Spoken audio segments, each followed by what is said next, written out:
How to buy a home. Let's get right to it. Now, the first thing I want to say is that the very first thing I want to share with you might be a little different than what you are hearing elsewhere, especially if you're doing your research on buying a home. The first thing I would encourage you to start with is your why. Most lenders and agents are going to ask you about your credit and your income and your assets and how much money you have down and all of that stuff. But I would encourage you to ask, why are you interested in purchasing a home? Is it because something has happened? Has there been a life change? Maybe you're tired of your landlord, you're fed up with your neighbors. Maybe you're getting pressure from your parents, from your friends that you need to buy something. So I encourage you to start with your why. Why do you want to buy a home? Focus on the why, then the how. And we're going to get into the how right now, but I just want to encourage you to think about your why.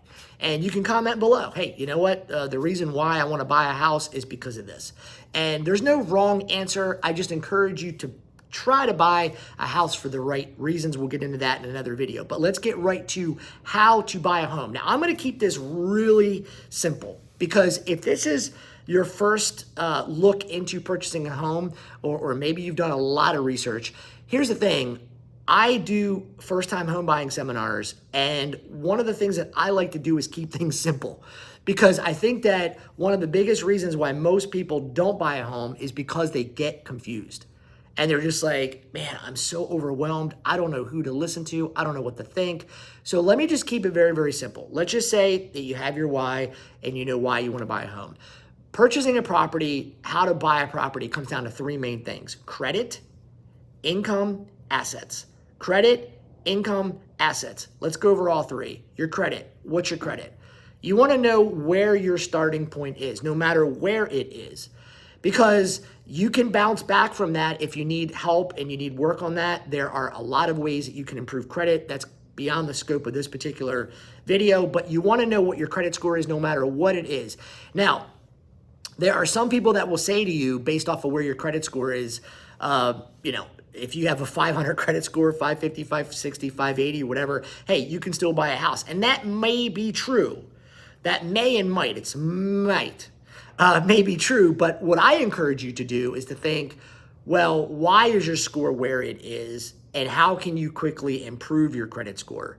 So again, how to buy a home. Step one is understand your credit.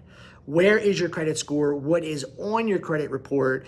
And the higher the credit score, the better. That doesn't mean that you can't buy a home if you have a lower credit score, but I encourage you to get your score as high as you possibly can because you will qualify for better types of financing typically with lower fees. So I'd much rather look at a client's credit report and say, hey, did you know that if you just pay down these two cards or dispute this one thing, it could help you get your credit score up 60, 70, 80 points? Yeah, it might take a couple weeks, a month or whatever, but if you do that, it could make a huge difference in what you qualify for. Okay, so credit. The second one is income. And there's going to be a quiz, by the way. I'm going to quiz you on which one of the three is the most important. They're all important, but one of them stands out above the other two. So income. What a lender is looking for when it comes to income is the type of income, whether you're employed or self-employed, the stability of the income, how you're paid, how long you've been paid. So if you've been on a job and you've been on that job for several years, that's a little different than somebody who's applying for a job that has only been on it for a couple weeks, right? The other thing too, right, how you're paid. Are you paid salary? Are you paid hourly? Let me share with you a tip right now when it comes to income. If you're an hourly employee and you're looking to purchase a home, work the same amount of hours for an entire month. So if you're 40 hours a week, make sure that you have 2 full pay periods, or if it's, if you get paid bi-weekly, or if you get paid every week, that you work a full pay periods, because you don't want to submit your pay stubs where you only work 30 hours one week or one pay period, and because then you're gonna have to explain why. Were you on vacation? Were you out for a reason or something like that, okay? So income really comes down to stability and the source of it and how long you've been getting it and what it is. So if you want more information on how to qualify, As a self-employed client, I can do that. Just let me know. I'm here to serve you. I'm doing these videos to try to help you as much as I can to get into a home if that's what you want to do. Okay, the third thing are assets. And that's like the money that you will need for a down payment, right? So again, 3 things to how to buy a home, right? It's income, credit, and assets. Now, I said there was gonna be a quick quiz. I wanna keep this video relatively short. Out of the 3, which one do you think is the most important one to have? You need all 3, but which one do you think is the most important? Is it credit? Is it income? Is it assets? The answer is it's income. And here's the reason why. Because if you come to me and you need help with your credit, or if you go to a lender, they can probably help you get your credit score where it needs to be. Assets, if you don't have money for a down payment, there's down payment assistance programs. I can get somebody into a home with virtually no money. But the one thing I can't do for you is I can't give you income. Credit I can help you with, down payment assistance, assets I can help you with. But if you don't have an income, it's difficult for anyone to help you purchase a property. Now, I want to be very clear.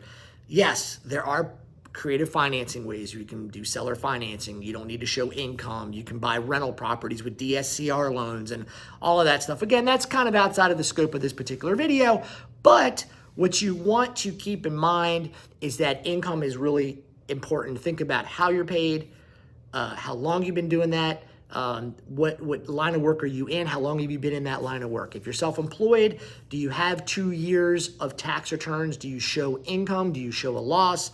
Again, there's ways to help you get into that. But anyway, I hope that this helps. Those are the 3 main things. Start with your why. Focus on those 3 key elements. That's how you can purchase a home. And if you found value in this, please smash that subscribe button and hit the like. I really appreciate it. And if you want to speak to me personally, there's going to be a link in the description, talktocarlo.com. You can schedule a free, 0 obligation, 0 hassle, 0 pressure. I just don't do business that way. If you want to purchase a home or you have a home and you want to buy something else and you have questions for me, I would love to talk to you. I hope that this helps. See ya.